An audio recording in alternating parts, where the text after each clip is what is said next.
Oktoba ni siku ambayo ipo kisheria. Kwa mujibu wa katiba yetu, kila mwananchi ana haki ya kwenda kupiga kura kumchagua kiongozi anayetaka.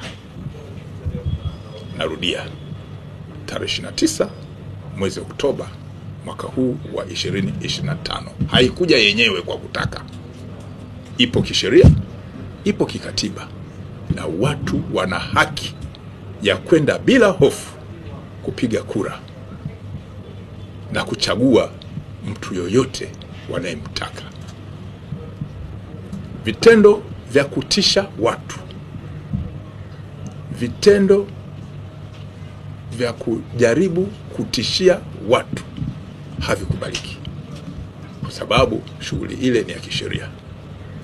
Kwa hiyo jeshi la polisi litaendelea kufuatilia, kuzuia, kubaini na kutanzua matishio yote ya kiusalama, na siku hiyo watu watatimiza jukumu lao la kikatiba bila hofu.